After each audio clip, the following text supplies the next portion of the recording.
क्या हो अगर आपको अच्छाई और बुराई के बारे में जो कुछ बताया गया है वह सिर्फ आधा सच हो?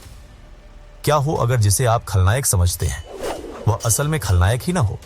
और क्या हो अगर नायक सिर्फ कहानी के एक पहलू से ही नायक लगता हो? यह वह रामायण नहीं है जिसे आप जानते हैं। यह कहानी है रावण की, हारने वाले की। यह कहानी है उन लोगों की जिन्हें इतिहास ने भुला देना चुना।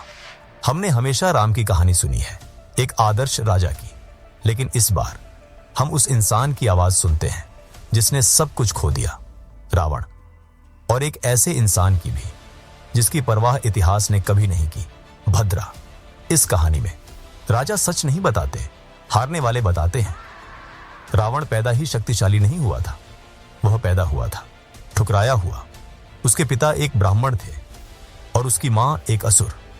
इसका मतलब न वह यहां का था न वहां का।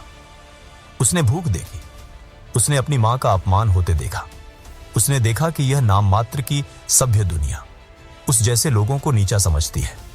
जब रावण अपने परिवार को अपमानित होते देखता है तो वह मन ही मन एक वादा करता है, मैं अब कभी झुकूंगा नहीं। यही थी उसकी महत्वाकांक्षा की शुरुआत।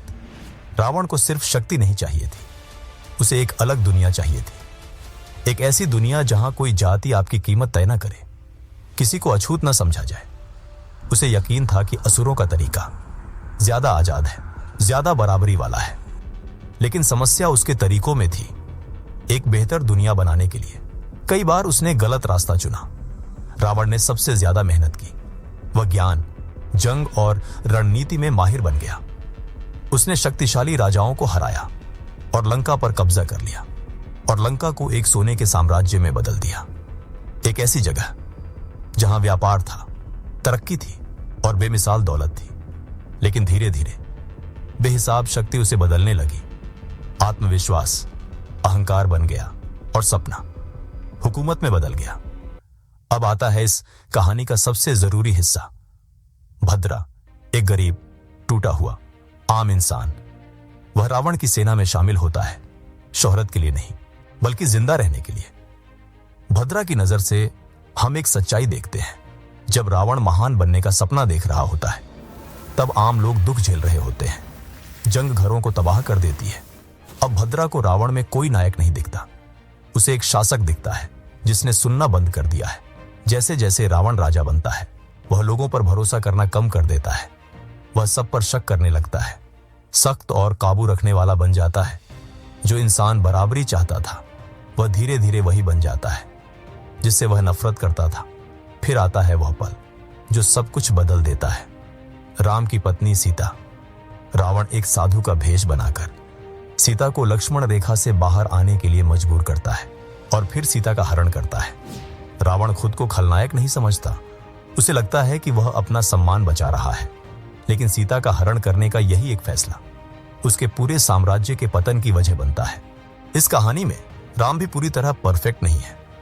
वह अनुशासित है, केंद्रित है और धार्मिक है, लेकिन कहीं ना कहीं लोगों से दूर भी है। राम व्यवस्था के प्रतीक हैं, लेकिन हर बार करुणा के नहीं।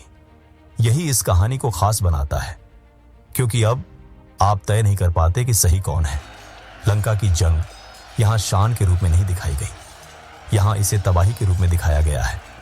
भद्रा की नजर से सैनिक बिना मतलब के मरते हैं, परिवार बर्बाद हो जाते हैं। भद्रा समझ जाता है राजा केवल अपनी शान के लिए लड़ते हैं और आम लोग उसके लिए मरते हैं।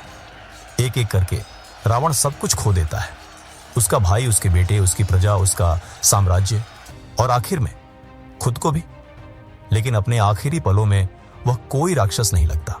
वह थका हुआ है, एक टूटा हुआ इंसान, एक ऐसा इंसान जिसने दुनिया बदलने की कोशिश की लेकिन खुद उसी का शिकार बन गया। और भद्रा, वह बच जाता है, पर एक नायक के रूप में नहीं बल्कि सच के गवाह के रूप में। उसे एक बात समझ आ जाती है, इतिहास हमेशा जीतने वाले लिखते हैं। इस कहानी की असली सीख रावण या राम के बारे में नहीं है, यह नजरिए के बारे में है। हर कहानी के दो पहलू होते हैं और जो पहलू आप सुनते हैं वही आपका सच बन जाता है। इसलिए अगली बार जब आप कोई कहानी सुने तो थोड़ा रुकिए और खुद से पूछिए किसकी कहानी छूट गई है, क्योंकि कभी कभी दूसरी तरफ से खलनायक भी एक नायक ही होता है। अगर आपको यह नजरिया पसंद आया हो तो और ऐसी कहानियों के लिए सब्सक्राइब कीजिए, क्योंकि कभी कभी सच लिखा नहीं जाता, दरअसल छुपा होता है।